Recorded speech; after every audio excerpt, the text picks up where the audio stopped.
आपण ज्या राजर्षी शाहू महाराज असतील किंवा इतर ज्या योजना असतील, बरोबर, महात्मा मौलाना अब्दुल कलाम शिष्यवृत्ती योजना असेल, आणि त्याच्यानंतरचं एक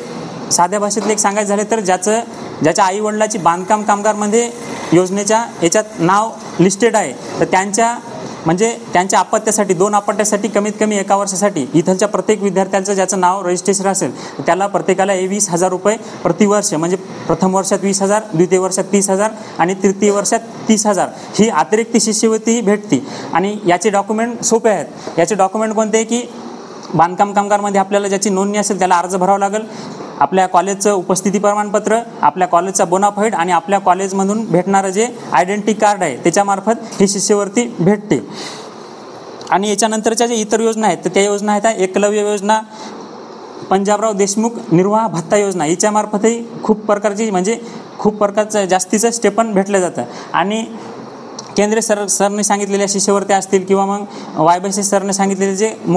समजा जे कार्यक्रम राबवतो किंवा जटाळे सरने सांगितलेल्या ज्या शिष्यवृत्त्या, तर ह्या शिष्यवृत्त्या फक्त म्हणजे कार्यालयीन जरी असल्या तरी याचा उपयोग घेऊन आपण इतरत्र ज्या शिष्यवृत्त्या आहेत त्याचाही उपयोग घेऊन म्हणजे आपण आपलं शिक्षण कंप्लीट करू शकतो. आणि हा पैसा आपण आपल्या फक्त शिक्षणासाठी वापरला तरी आपल्याला भविष्यामध्ये तो कामी येईल.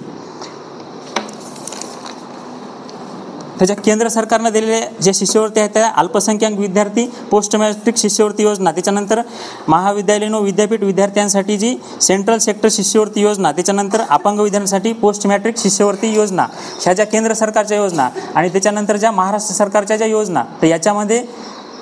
म्हणजे आपला सहभाग नोंदवा आणि त्याच्यामध्ये आपली उत्सुकता दाखवा. याच्यामार्फत काय होईल की तुम्हाला तुमचं शिक्षण कंप्लीट करण्यासाठी जे आर्थिक पाठबळ भेटेल, म्हणजे जे घरचे तर काही करून आपल्याला पैसा पुरवणारच आहेत, बरोबर, पण आपण वैयक्तिकरित्या आपल्याला काय करता येईल, कारण की आज आपण काय करतो की मोबाईलच्या मार्फत आपण दुसऱ्या गोष्टीमध्ये खूप टाईम द्यायलो, पण आपल्याला गोष्टी कामी येतील त्याच्यामध्ये आपण टाईम देण्यासाठी म्हणजे वेळच पुरवणं आपल्याला, बरोबर. त्याच्यामुळे ह्या गोष्टी काय तुम्हाला सांगायचं गरज नाही. कुठल्याही कॅम्प्युटरवर ज्याला फॉर्म भरता येत नाही त्यांनी पाईकराव सरकट जाऊन फॉर्म भरून घेऊ शकता, पण ज्याला सर्व गोष्टी जमतात त्यानं स्वतःहून फॉर्म भरा मोबाईलवर, त्याचं काही लय अवघड नाही. तुम्ही यूट्यूबवर जाऊन इतर व्हिडिओ बघण्यापेक्षा फॉर्म कसे भरता येतील याच्या संदर्भातले व्हिडिओ जर बघितले तर त्याच्यामार्फत तुम्हाला फॉर्म भरणं हे सोपं आहे. आणि एकदा जर तुम्ही फॉर्म भरायचं शिकून गेले तर तुम्हाला म्हणजे जोपर्यंत तुम्ही शिक्षण घेणार आहात तोपर्यंत तुम्हाला कुठलाही विचारायची गरज नाही की फॉर्म कसा भरू आणि कसा भरला जाईल. स्वतःला जेव्हा माहीत होईल तेव्हा तुम्ही म्हणजे पाहू शकता आणि तुम्हाला तिथं काही विचारायची गरज नाही माझं